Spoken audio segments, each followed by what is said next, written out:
Thank you, Gregor. Hey, good afternoon, Kevin. Hi, Paul. How would you say your work today stacks up against the three Canadian teams you'll likely have to play in the playoffs? Well, again, I think we addressed an area of depth, which is something that you come into a situation like this, and you're at the final time of trying to add something. You want to take care of a few things. We, obviously, adding Jordie gives us a player that can play right side, can play left side. Competes real hard, and is something, someone that can add some physicality and that to the lineup.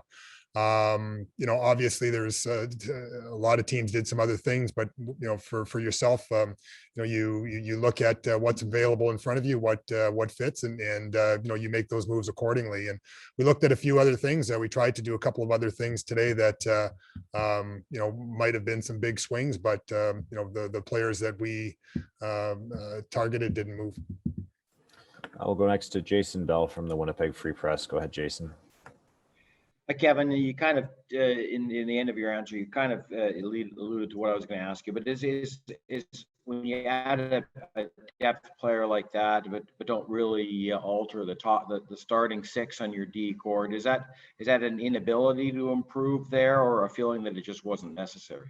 Well, I think that somebody that I'd like to see at some point in time here as well is Ville Heinola get an opportunity to show where he does fit. So we think we have some depth within the organization that is a little more than maybe what some other people might think. But again, when you come into a trade deadline, you're sometimes victim to what might be out there as well. I think I've said it before. We have a good group of guys on defense that I think have really good chemistry together, and I think that some of the guys that have gotten an opportunity, like Logan Stanley, have taken it and are continuing to get better. The interesting thing is that we're at a point in time here where we're 40 games in, which generally is the halfway point of a season, where players like young players like Stan, are only just kind of finding their way and continue to get better and better. So I look at the opportunity that's in front of this group to continue to reap benefits of some of the younger players getting better and getting an opportunity that should be beneficial to us moving forward. We'll go next to Ken Weeb from Sportsnet. Go ahead, Weaver. Kevin, what role did the expansion draft play, and do you think that had an impact on some of the asking prices out there? Yeah, I think the expansion draft certainly came into a few different scenarios that were of interest to us, but again, it's opportunity to try to do some things at a deadline. Sometimes they do come to fruition, sometimes they don't.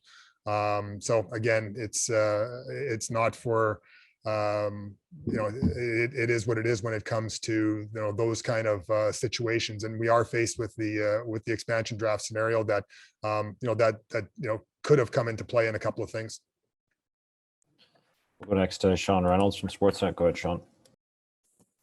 Hey, Kevin, how would you describe the asking prices, and how big of a barrier did they become in you making a move today? The asking prices, obviously they ebb and flow from year to year, and what the market is. Certainly we were prepared to be in the marketplace, with the prices, and again, someone wins and someone doesn't get the player sometimes in different situations. But that's the hard part about this job is you take your swings and you go from there. Next to Sarah Oleski from TSN. Go ahead, Sarah. Hi, Kevin. Just wondering what the plan is now for Jordie. How soon will he join the organization, and whether or not any of the restrictions and quarantines will apply to him coming to the province? So we'll work on the travel here shortly. I literally just before I walked in here got off the phone with Jordie. The trade call literally just completed. So I imagine there will be some quarantine protocol that will be applicable here, and we'll work on that as soon as I get moving. We'll go next to Mike McIntyre from the Free Press. Go ahead, Mike. Thanks, Kevin. Good afternoon. this trade was announced pretty much at the buzzer, or I guess even after the buzzer. Can you just maybe take us through how close to the wire this one came? You mentioned maybe some other swings you were trying to take. Was this kind of a buzzer beater in the sense? Yeah, it came down right at the last minute, to the point where, I wanted to make sure that, before it even started confirming the leaks out there, that somehow get out there that, that it was something that made it under the wire. Go next to Murat Atesh from The Athletic. Go ahead, Murat. When you mentioned sort of some of the younger players, Billy Haina, Logan Stanley, step forward, is there a sense at all that in sort of evaluating your window, you're kind of looking to what they can contribute, whether it's this year, even next year? Does that come into an impact into how you think about your moves today?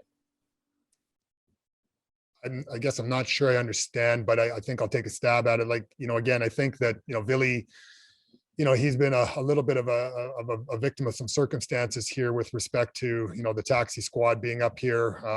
Sometimes you're here, but you're not in the lineup because of the way we've had to travel with COVID and the different travel restrictions are there. But we think Billy can step right in and play, when the opportunity presents itself. And I think that Billy, will have a very short, learning curve in that. He stepped right in, last year as even with less experience, and proved that he can step in, and he's that much stronger, that much more of a pro. Again, I think that when the opportunity does call on him, he'll take it and flourish with it. Next to Scott Billick from The Sun. Go ahead, Scott. Thanks, Gregor, and hello, Kevin. I guess my question is, do you feel after the move you made today, do you have a defensive core that can compete for a Stanley Cup? I think we have a defensive core that certainly has more depth here today. We have some internal depth, and I think that again, from our perspective here, this D I think is going to get better as guys like Stan do improve. And I think that again, you've seen how this group is probably greater than the sum of its parts, and we've gotten to this point where we are challenging on any given night. There's the jockeying for positions in this division, and we think we're right there. Next to Sean Reynolds from Sportsnet. Go ahead, Sean. Kevin, you talked about some big swings that you were taking, and in the end, those players didn't end up getting moved. One, I'm assuming that those were maybe some players that were longer term solutions for the team. And two, what can you tell us about why those deals didn't close? So I guess the answer to the first question is there was different terms. Some were longer term, some weren't. And as far as ultimately in the end why they didn't get moved, that would be something that the teams would have to tell you why they didn't get moved. We'll go next to Paul Friesen from The Sun. Go ahead, Paul. Thanks. We often hear the term that a GM is sending a message to his players with an acquisition that we're all in. What message did you send to your team today? Well, I think, again, we made a big trade earlier in the year, and I think that trade has helped strengthen us, as a team. And again, I think the players have gotten to this point together as a group. I think it's a real strong group. I think that we sent, the message that, we added some depth that can help us as we move forward here in the remaining games and into the playoffs. And it also sends a message that the group that we have here, we believe in you, because again, we didn't break it apart, and we think that the group that got us to this point deserves to continue to get rewarded and continue to play. Just a couple more for Chevy. We'll go next to Mike McIntyre from the Free Press. Go ahead, Mike. Kevin, just to follow up on whether it's Billy or Dylan Samberg or somebody else, Sami Niku, the idea of using these last 15 games, you're in a position, obviously, you have a big sort of buffer, a playoff spot. Would you like to see the organization maybe use this last month to try some of those other combinations, get some different looks? Can you experiment a little more, I guess, given your current position? Well, I think, again, that opportunity might present itself. It hasn't been something that I've, sat down and talked with Paul, but, at the end of the day, we'll take a look at everything. We are now bound by some roster restrictions with respect to the 4 recall rule. Again, it becomes very, very tricky. We are bound. We must still have a taxi squad. So that situation there. But, again, the 4 recall rule is something that, again, once you use that recall, then that player it basically has to stay. So again, we'd like to, get all our players playing some sort of games here at some point in time. That's a priority, whether, it's guys eligible to play in the American League. We'd like to get them playing some games, or if it's giving some opportunities, to some players in the National Hockey League. We'll see how that goes. And final question to Murat Atesh from The Athletic. Go ahead, Murat. Thanks, Gregor.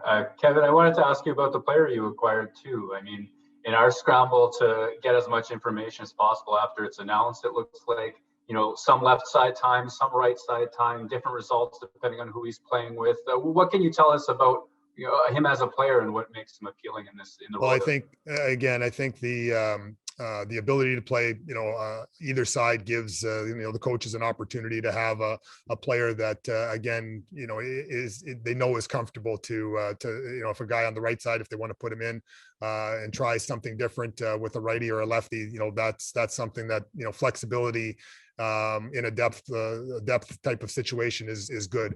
He's a player that said competes hard. He's a pro. He's got a lot of games under his belt and a lot of experience that I think will be helpful as the games get a little more intense and a little more rugged. Again, he's a big body that is not afraid to play that way as well.